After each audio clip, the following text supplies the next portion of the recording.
በመጀመሪያ ይሄ በትንቢተ ኤርምያስ ምዕራፍ 3 ቁጥር 6 ላይ የተጠቀሰው ቃል ስለ ታቦት አስፈላጊነትና አላስፈላጊነት የተነገረ ቃል አለ። በመጀመሪያ ይሄ በዚህ ትንቢቱ የተነገረ ስለ እስራኤል ነው። እስራኤላውያን ልክ ከምድረ ግብፅ ወይም ከስደት ከተመለሱ በኋላ ወደ ሀገራቸው ተመልሰው 880 ያክል ዓመት ከኖሩ በኋላ ስደት ገጥሟቸዋል። ድጋሚ አስቀድሞ ኢሳይያስ መክሯቸዋል፣ ነግሯቸዋል። እንደ እግዚአብሔር እንዲሄዱ ከክፉ መንገዳቸው እንዲመለሱ አስተምሯቸዋል። ግን የሚመለሱ አልነበሩም። እንደውም ኢሳይያስን በመጋዝ ሰንጥቀው እስከ መግደል ደርሰዋል። ኋላ ደግሞ ነቢዩ ኤርምያስ አሁንም ለቤተ እስራኤል ከክፋታቸው እንዲመለሱ በተደጋጋሚ ይነግራቸዋል። እነዚህ ሕዝቦች አሁንም ባለመመለሳቸው የተነሳ ምን ገጠማቸው? ስደት ገጥሟቸዋል። ወደ ባቢሎን ተማርከዋል። ያውም ለ70 ዓመታት ያክል ነው በባቢሎን እስራኤላውያን ተማርከው የቆዩት ማለት ነው። ከዛ አስቀድሞ እንደሚታወቀው ሰለሞን ያነጸው ቤተ መቅደስ ነበር፣ ታቦተ ጽዮን ነበረች። ከ980 ክርስቶስ ልደት ገደማ አካባቢ ወደ ሀገራችን ወደ ኢትዮጵያ ታቦተ ጽዮን እንደመጣች ይታወቃል። ይሄኛው ስደት ደግሞ የገጠማቸው ከዛ ዓመተ ምህረት ወዲህ ወደ 700 ዓመተ ዓለም ገደማ እስራኤላውያን ስደት ገጥሟቸዋል። ምናልባት መጽሐፍ ቅዱስ ጥናት ላይ ልናገኘው እንችላለን ወይ ትርጓሜ ላይ ልናገኘው እንችላለን። ይሄ ስደት ሲገጥማቸው እስራኤላውያን በተደጋጋሚ ተነግሯቸው እምቢ በማለታቸው የሰለሞን ቤተ መቅደስ ፈርሷል፣ ንብረቱ ተመዝብሯል። ታቦተ ጽዮን እንዳልኳችሁ ወደ ኢትዮጵያ መጥታለች። ስለዚህ ለነዚህ ለእስራኤላውያን ምን ተብሎ ተነገራቸው? በስደት እያሉ በበዛችሁም ጊዜ በምድር ላይም በረባችሁ ጊዜ ይላል እግዚአብሔር። መቼ? ከስደት በኋላ ነው። ይሄ ከስደት በኋላ ይላል እግዚአብሔር። በዛ ዘመን የእግዚአብሔር የቃል ኪዳኑ ታቦት ብለው ከእንግዲህ ወዲህ አይጠሩትም። ማን? እስራኤላውያን ልብ አያደርጉትም፣ አያስቡትም፣ አይሹትም። ከእንግዲህ ወዲህ አይደረግም ብሎ ትንቢት ተነገረባቸው። እስራኤላውያን ለ70 ዘመን በባቢሎን ከኖሩ በኋላ ልክ ይሄ ሁላ መከራ የደረሰብን ብጻት ባንገባ ነው እንደው ስለት ባንሳል እግዚአብሔር በምህረቱ የጎበኘን እንደሆነ እንደው ወደ ሀገራችን ከተመለስን እንደ አባቶቻችን መቅደስ እንሰራለን፣ ለኛ ይሄን እናደርጋለን ብለን አናስብም፣ መቅደሱን ነው የምንሰራ ብለው ቃል ገብተዋል።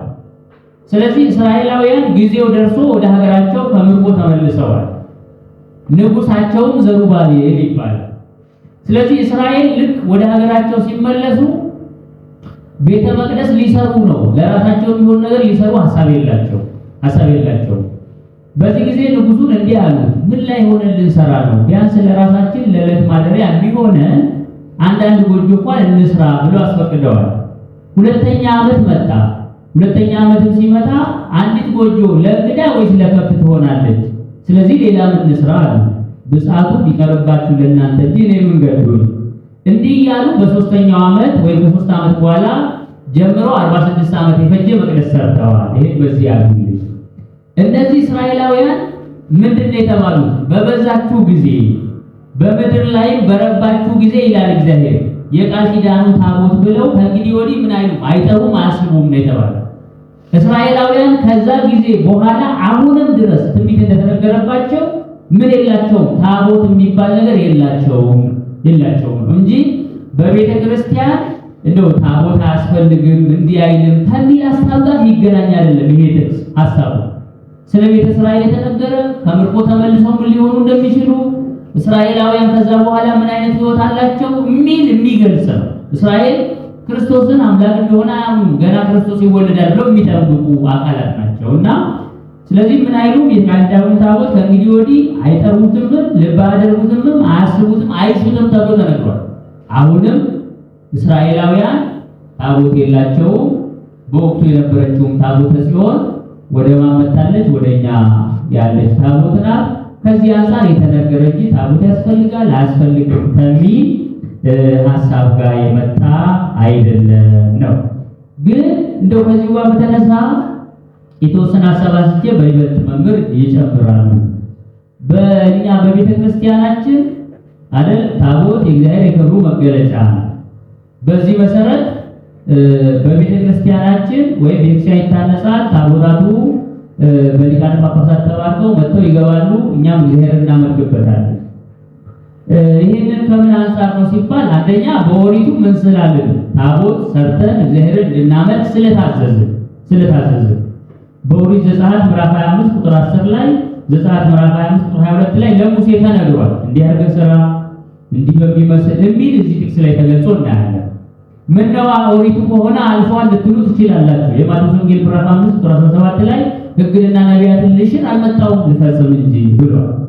ከዚህ የተነሳ ቅዱስ ጳውሎስም ልክ ለታቦት ምን ያክል ክብር መስጠት እንዳለበት ከሌላዎች ነገሮች ጋር የተለየ መሆን እንዳለበት ሲገልጽ የእግዚአብሔርን ታቦት በጣዖት ቤት የሚያኖር ማን ነው እያለ የሚናገር ከዚህ የተነሳ።